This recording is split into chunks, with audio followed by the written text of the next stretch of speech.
বন্ধুরা, যদি ভারত বাংলাদেশ যুদ্ধ হয় তবে বাংলাদেশের পক্ষে পাকিস্তান লড়াই করবে। 1971 সালে বাংলাদেশ যখন পাকিস্তান থেকে স্বাধীনতা লাভ করেছিল, ভারত তার সহযোগিতা করেছিল। কিন্তু ভারতের উদ্দেশ্য ছিল শুধুমাত্র বাংলাদেশকে স্বাধীন করা নয়, বরং পাকিস্তানকে দুর্বল করে তাদের জাতীয় নিরাপত্তার স্বার্থে লাভবান হওয়া। ভারতের মূল উদ্দেশ্য ছিল পাকিস্তান যদি দুর্বল হয় তাহলে ভারত সহজেই পাকিস্তানকে প্রতিরোধ করতে পারবে।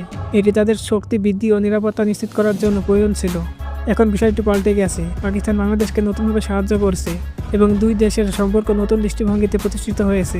পাকিস্তান বাংলাদেশকে শুধু অস্ত্র সরবরাহ করছে না, বরং সামরিক সহায়তা, প্রশিক্ষণ এবং প্রযুক্তি প্রদান করছে।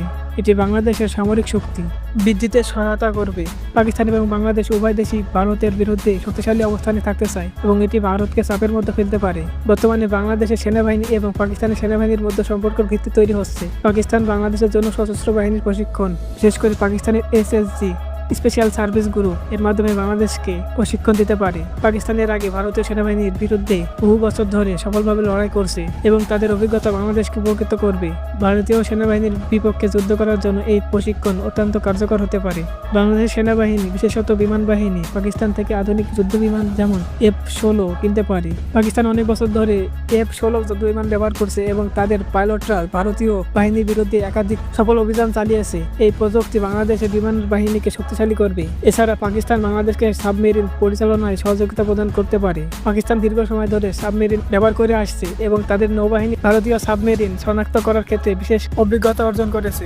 পাকিস্তান যদি তাদের প্রযুক্তি এবং অভিজ্ঞতা বাংলাদেশকে দেয় তবে বাংলাদেশ ভারতীয় সাবমেরিন শনাক্ত করতে সক্ষম হবে, যা বাংলাদেশকে নিরাপত্তা দেবে। পাকিস্তান থেকে সাহায্য পাওয়ার মাধ্যমে বাংলাদেশ তাদের মিসাইল ক্ষমতা বৃদ্ধি করতে পারে। বর্তমানে বাংলাদেশকে 300 থেকে 700 কিলোমিটার রেঞ্জের ব্যালিস্টিক মিসাইলের প্রয়োজন, যা ভারত এবং মিয়ানমারের কৌশলগত অঞ্চলগুলোকে লক্ষ্য করে রাখতে পারবে। পাকিস্তান এই মিসাইল প্রযুক্তি সরবরাহ করতে সক্ষম এবং এর ফলে বাংলাদেশ ভারতীয় আক্রমণ থেকে নিরাপদ থাকতে পারবে। পাকিস্তান ও বাংলাদেশ একে অপরকে সহযোগিতা করলে দুই দেশের সম্পর্ক ভারতের বিরুদ্ধে শক্তিশালী হয়ে উঠবে। ভারত বাংলাদেশের আক্রমণ করার আগে একাধিকবার ভাববে, কারণ পাকিস্তান এবং বাংলাদেশ যদি একসঙ্গে শক্তি বৃদ্ধি করে তবে ভারতকে দুই ফ্রন্টে যুদ্ধ করতে হবে, যা তাদের জন্য অত্যন্ত বিপজ্জনক। এছাড়া দুই দেশের মধ্যে নিরাপত্তা চুক্তি স্বাক্ষর করা হতে পারে। এই চুক্তির আওতায় যদি বাংলাদেশের উপর পারমাণবিক হামলা হয়, পাকিস্তান বাংলাদেশকে সমর্থন করবে এবং পাল্টা আঘাত করবে। পাকিস্তান এমন চুক্তি আরব বিশ্ব, দক্ষিণ কোরিয়া, জাপান সহ বেশ কিছু দেশগুলোর সঙ্গে করেছে এবং বাংলাদেশ এই সুবিধা পেতে পারে। পাকিস্তানের সঙ্গে নিরাপত্তা চুক্তি স্বাক্ষরের মাধ্যমে যদি ভারত বাংলাদেশে আক্রমণ করে তাহলে পাকিস্তান বাংলাদেশকে সহায়তা করবে